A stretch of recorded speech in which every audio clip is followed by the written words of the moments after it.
Cragun.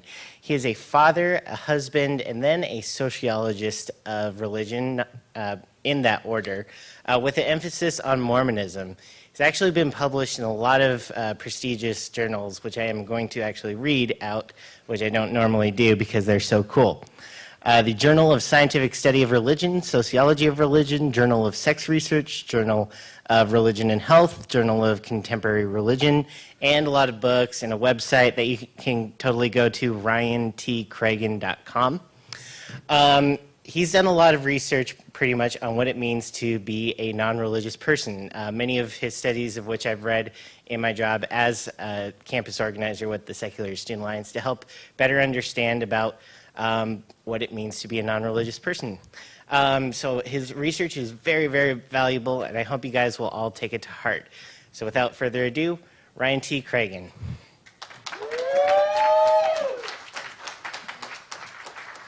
Okay. So we're going to try and breeze through this fast today. I'm going to start right in. A little bit of background. I was on my way to an academic conference on the social scientific study of religion, and one of my guilty pleasures, I like to read Wired magazine. I don't know if any of you are fans. There was a special issue on apocalypses, right? And as I was reading this, and this is just how my weird brain works, I'm reading this kind of issue on apocalypses, and I'm like, something popped into my head, and I was like, I wonder if the social scientific study of religion could be used to kill religion. And I was like, yeah, I think we could actually pull that off, right? Like, we have a lot of research on, particularly most of the social scientists who study religion are religious, and they're trying to find ways to grow religion. And I was like, well, what if we just flip that on its head? We could potentially do this. The immediate next thought was, but I don't actually hate all religion, right? I have some kind of animosity towards certain types of religion, but really my concern is with fundamentalism, religious fundamentalists. In the social science fields, we have a very specific definition of fundamentalism. Religious fundamentalists are scriptural literalists, and they're black and white thinkers. There's truth and there's everything else. You're either with us, you're against us. So really my concern is this kind of religion, not this kind of religion, right? So I'm not out to kind of get rid of very progressive religions that are very affirming and welcoming. I just don't really like that, right? So as I kind of pondered this, I came up with a very short, I think, list of 10 steps, right? It's another 10-step plan, not a 12-step plan, a 10-step plan, following somebody else, right? And today what we're actually going to do is we're going to go over a couple of those, right? So I came up with 10 steps based on the social scientific understanding of religion that we could use to actually defeat religion, defeat fundamentalist religion. Today we're going to cover 3 and 8, and I'm moving very fast so we can hopefully have time at the end. Step 3 is provide this life security, and step 8 is to syncretize holidays and rituals, and I'm going to talk in detail about what all of these mean, right? So we're just going to jump right in, see what we can get as far as step 3 goes. So what do we mean by this life security?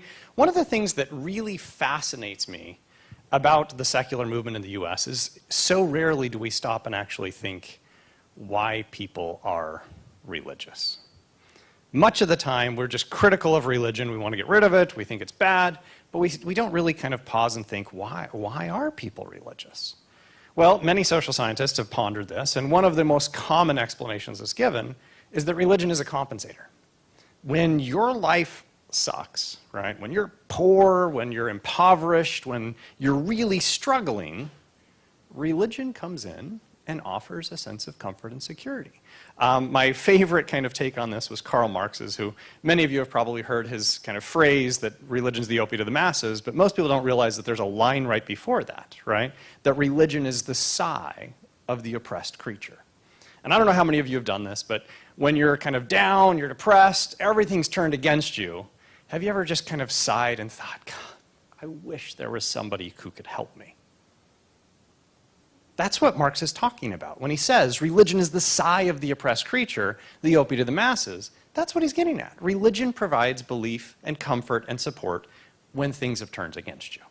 So if we recognize that that's why many people are religious, then maybe we need to do something about that.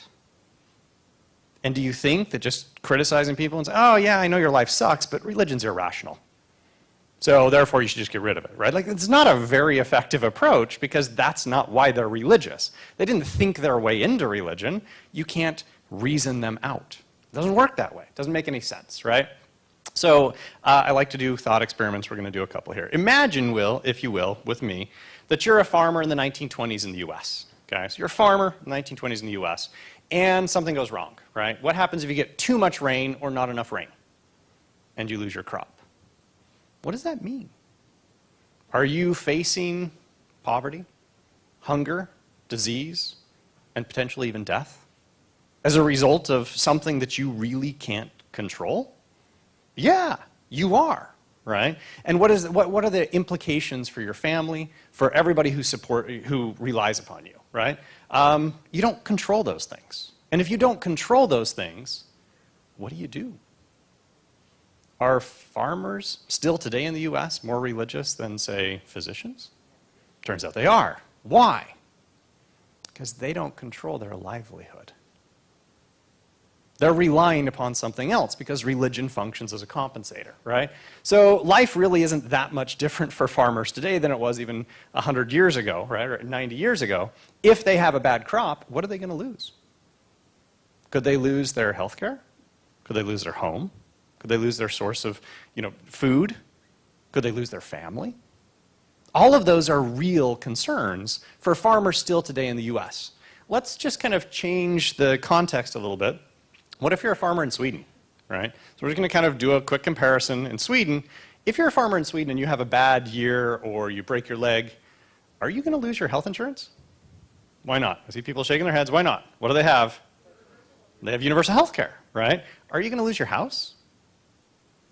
Probably not, because they have significant subsidies in place. Are you going to lose your retirement benefits? No, those are still there. Do you still get to take a vacation?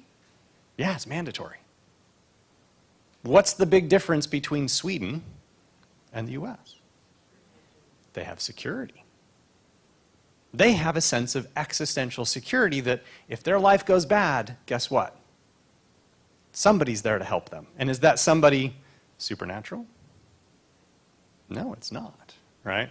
So you don't lose any of these things, right? The big difference is a social safety net, or what we refer to in the social sciences as existential security. They have it in Sweden. We don't have it so much here. And we need to be aware of this idea, right? So really, what does this have to do with defeating fundamentalist religion? Which of these two needs the comfort and security of religion? The farmer who has nothing to rely upon if he loses his crop, or the farmer in Sweden who has a well-developed social safety net? So we've got to think about it that way, right? I'm a numbers guy. I like numbers, so I'm going to kind of illustrate this in a slightly different way. If we think about the probability of a farmer in Sweden, and it's not actually a farmer, it's just any person in Sweden, right, being represented by this dot. So if that dot represents the probability of a person in Sweden believing in God, right, how much bigger do you think the probability is of a person in the US believing in God after controlling for race and gender and income and education and all the other basic demographics? Got 6 to 7. 88's really big. 88%, that's an awkward one. Okay. 22 times. People in the US are 22 times more likely to believe in God than are people in Sweden. And why? I've controlled for sex, age, income, education, and race. I controlled for the major factors that you would think would predict why people believe or don't believe in God. And it turns out, still, in the US, we're 22 times more likely to believe in God. What's the big difference? What's accounting for that difference? What do they have in Sweden that we don't have here? We're missing security. It's a very practical implication. So what do we need if we want to defeat fundamentalist religion in the US today? What do we need?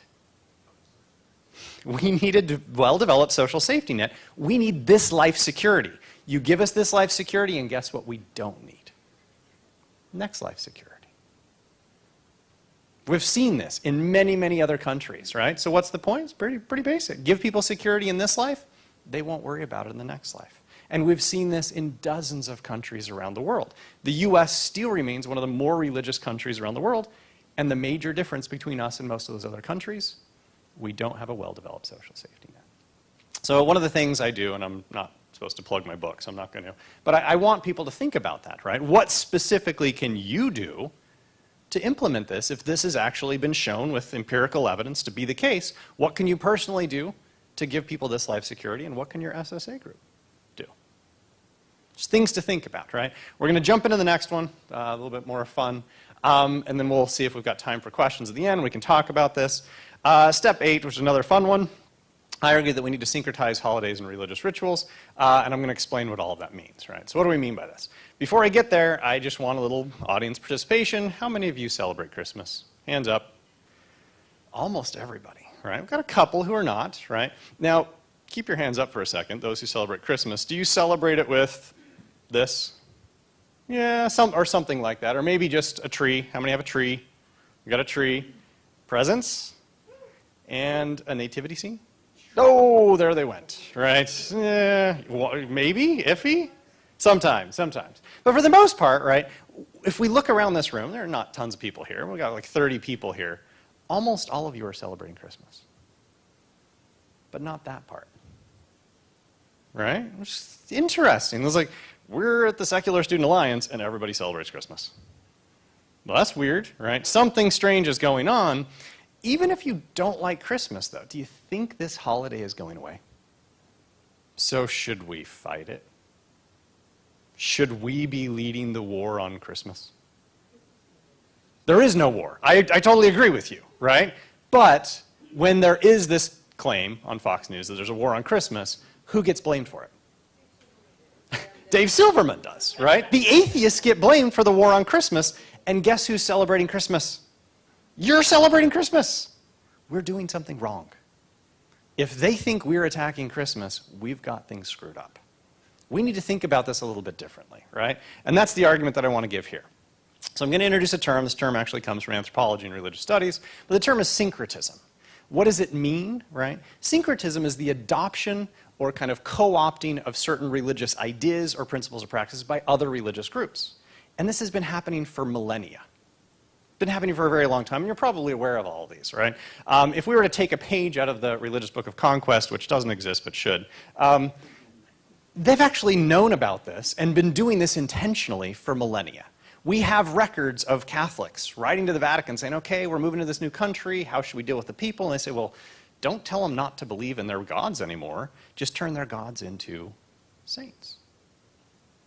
Then they get to keep everything that they already had, and slowly over time, we kind of move that name of the god into the saint, and they get to keep their religious beliefs. It's syncretism, and it's brilliant. And if we don't start doing this, we're going to be outthought by the religious. We have to be thinking about it this way. This makes the adoption of a new kind of religion much, much easier, and of course there are lots and lots of examples, right? These are all examples of syncretism. One of my favorites is Easter. Right? So Easter is a great example. Where does the Easter bunny come from and those Easter eggs? Does that mention the Bible? I love to ask my students that, right? Where does it mention the Easter bunny in the Bible? They're like, it's got to be in there. I'm like, no, it's not in there, right? Where does it come from? So that's from a Germanic deity, Eostre, whose symbols were the hare and eggs. And that got co-opted as Christianity expanded north, and now it's part of our symbolism of Easter. It was syncretism. Right? So Christians kind of co-opted it. They said, no, we'll keep, the symbols of your deity. We're just going to turn that into the birth and resurrection of Jesus. Okay, makes sense. So if we're dealing with this idea of syncretism, that we need to co-opt the holidays instead of fighting them, right? What does that really mean? If we want to defeat religion, we have to be at least as smart as the religious. Ideally smarter, right? So if 2/3 of Americans opposed Christmas, we could attack Christmas. If 9 out of 10 Americans hated Easter, we should attack Easter. But is that anywhere close to the case? Most Americans love their holidays. So do we attack their holidays? What do? Syncretize them. We co-opt their holidays, right? And I'm going to give some examples of how we can actually do this. If the goal really was of activists, right, to attack this, when there is this war on Christmas, right, we should try and attack it. But really what should be happening is when he invites Dave Silverman onto his show. Dave Silverman should show up like that, right? He doesn't. That's me I put this on, right? This is photoshopped. Dave Silverman should show up and do what? Instead of say Christmas is stupid and we shouldn't celebrate it, he should out Christmas the Christians. Wouldn't it be great if he showed up with his Santa Claus hat on and a bag full of presents and handed them out on live TV? How would that change our conception of atheists in the U.S.? Are we angry anymore? Right? So we need to be thinking about this a little bit differently. Other ways that we can syncretize and secularize Christmas are the symbols, right? So we have symbols that we use for religious kind of ideas. One of the classic ones is angels, right? What if we just kind of throw this into my syncretism machine, right? So we're going to syncretize those angels, and out comes a slightly different angel, right? I like this angel better. Isn't that a better angel, right? Now, of course, this works with male icons too, so we can take our shepherds and throw them into our syncretism machine, and what do we get? We get hot-ass shepherds too. It's a pretty sexy shepherd, right? So why not syncretize those symbols and turn them into something that we can celebrate and remove the religious symbolism that's associated with it? This is what the religious have done for millennia. Why can't we do this? We can, right? Other examples. How else do we syncretize Christmas? Don't say happy holidays. Wish people Merry Christmas. What's wrong with that? There's nothing inherently wrong with this because we can change the meaning of the very word Christmas. It doesn't have to mean something about Christ's birth. It can mean whatever we want it to mean. Words are malleable. So say whatever you want. Out Christmas the Christians, right? Put up secular Christmas lights like this or this one because I really like that one, right? Why can't we have the flying spaghetti monster on our house? It's still Christmas. It's just how we celebrate it, right? And then there's, of course, another one. How many of you listen to Christmas music? Come on. Yeah, most of us listen to Christmas music, right? So most of us do. Here's the tricky part about this, right? A lot of that music is obviously religious. Why can't we rewrite it? Why can't we rewrite the lyrics to classic Christmas songs, right, that are now Christian? And here's the trick, though, right? We've got to be careful. If we're going to do this, we can't use it to mock religion, because what we really want is to syncretize the music. So why don't we rewrite it in a way that still embraces other people? We rewrite the lyrics in a universally acceptable way, in a humanistic way. So we don't mock people using the language, we co-opt them.